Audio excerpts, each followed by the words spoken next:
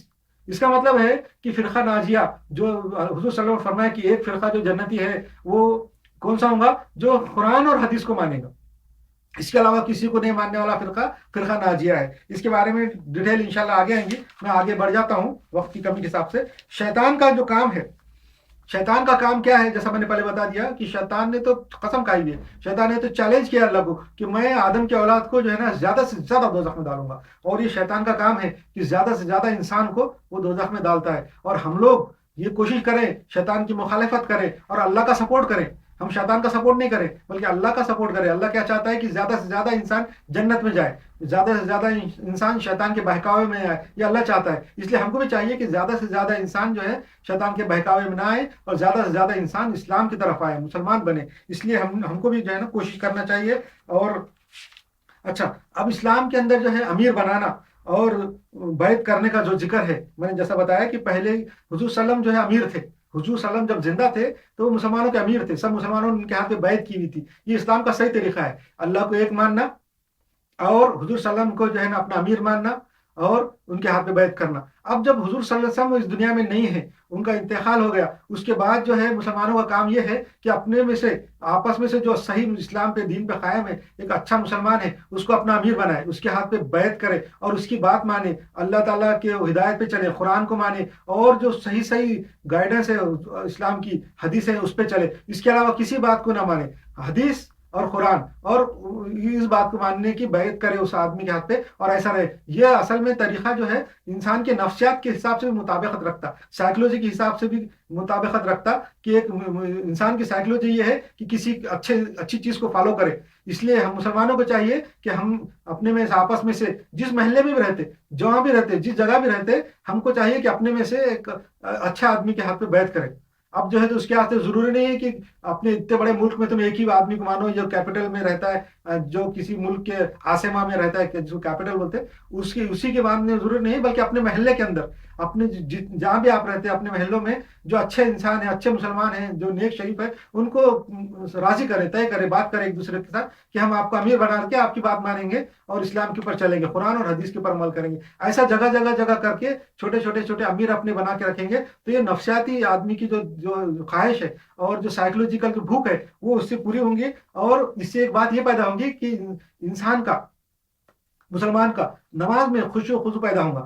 آج ہم نماز جب پڑھتے، جو نماز کے لیے جاتے، تو ہمارا کوئی خشوع و خضوع نہیں رہتا، ہم اللہ کے سامنے حاضر ہے، ہم کو ایسا تصور پیدا نہیں ہوتا۔ مگر جب نفسیات انسان کی جو سائیکولوجی کی بھوک ختم ہوں گی، اس کی روحانی بھوک ختم ہوں گی، اور وہ کسی کو فالو کریں گا، سامنے اس کے اپنا جس کے ہاتھ میں جو بیعت کیا ہے وہ امیر کھڑا ہوگا نماز پڑھانے کے لیے، اور پیچھے نمازی ابل کے آپ کھڑے رہیں گے، تو آپ کی نماز میں خشوع و خضوع پیدا ہوگا۔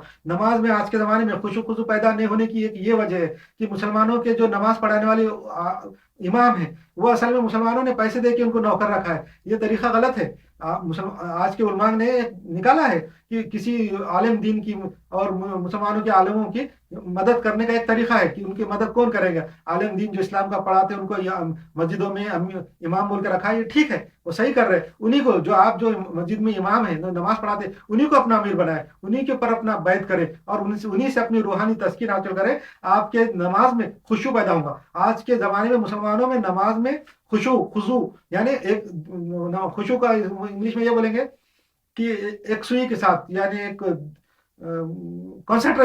کانسنٹریشن جو نماز میں پیدا نہیں ہونے کی یہ وجہ ہے کہ مسلمانوں کا کوئی امیر نہیں ہے۔ اگر ہم اپنے مسجد میں، ہر ایک مسجد میں جو اپنے امام ہیں، انہی کو جو ہے اپنا امیر بنا کے ان پہ بیعت کریں گے اور صحیح اسلام پہ چلیں گے، حدیث اور قرآن، صرف حدیث اور قرآن کو مانیں گے، اور اس مسجد کے امام کو اپنا امیر بنا کے بیعت کریں گے، تو اس میں دو باتیں پوری ہوں گی، ہماری نفسیات، ہماری سائیکولوجیکل بھوک بھی پوری ہوں گی، اور حضور صلی اللہ علیہ وسلم کی حدیث کہ جس نے کسی مسلمان نے اگر کسی کی بیعت نہیں کیا اور ویسے ہی مر گیا تو وہ تو عیسائی مرا یا یہودی مرا. یہ بات بھی اس کے اوپر بھی ہمارا عمل ہو جائے گا کہ ہم کسی کو امیر بنا لیں گے. اور یہ بھی ایک اچھا طریقہ ہے, اس سے ہمارے نماز میں خوشی و خضوع پیدا ہوگا. یہ بہت زیادہ بڑا ہے مگر میں جو ہے چھوٹا سا بتا کے آگے گزر جا رہا ہوں. اب ہے اسلام میں توحید.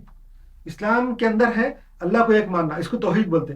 پوری کائنات کا جو ہے ہمارا سب کا اللہ ایک ہے, بنانے والا ایک ہے. یہ تو میں نے آپ کو پچھلے چیپٹر میں بتا دیا, منطق سے بھی ثابت کر دیا, لاجک سے بھی ثابت کر دیا کہ اللہ ایک ہے. تو اللہ کو ایک ماننا. اس کے بعد نماز, جو حضور صلی اللہ علیہ وسلم نے مسلمانوں کے لیے جو اللہ تعالیٰ کا جو حکم سے نماز پڑھنے کا حکم دیا کہ نمازیں پڑھو.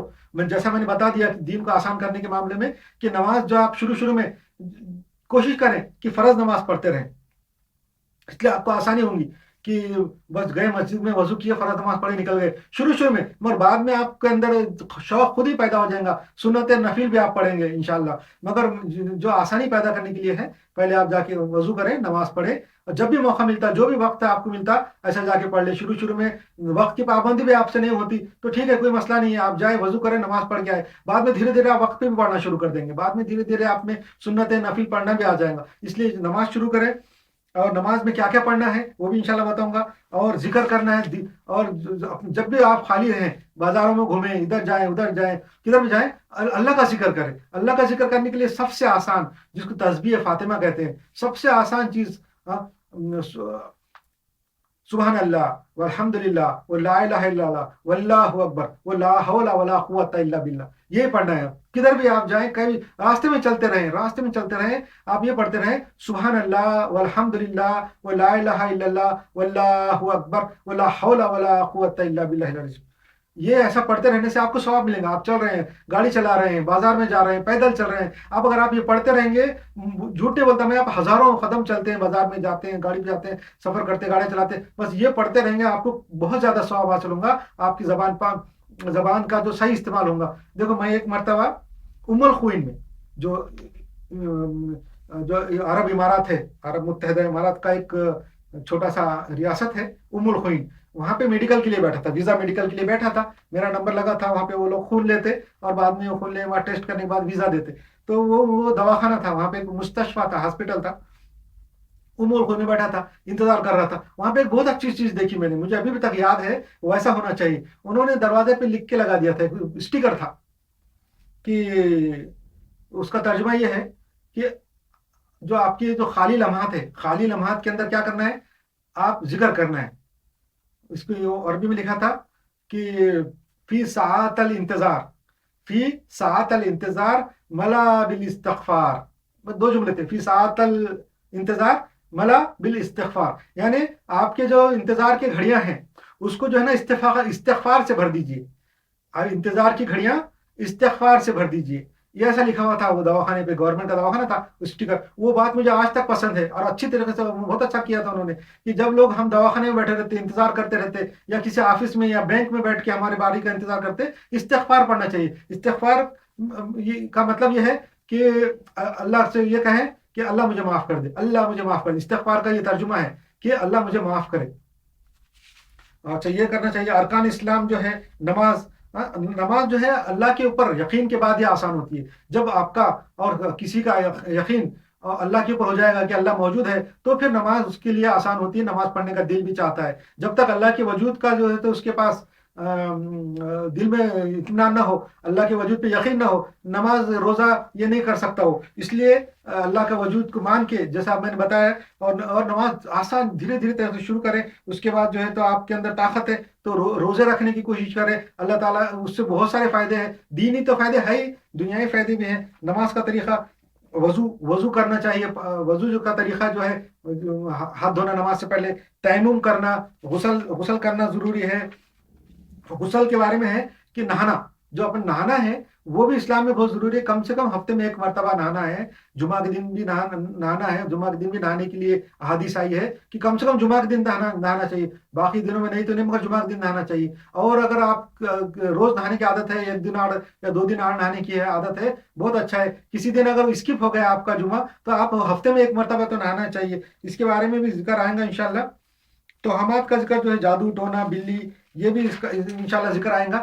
آج کا ٹاپک میں بند کرتا ہوں، انشاءاللہ اگلے چیپٹر میں ذکر کریں گے اور باقی کے انشاءاللہ.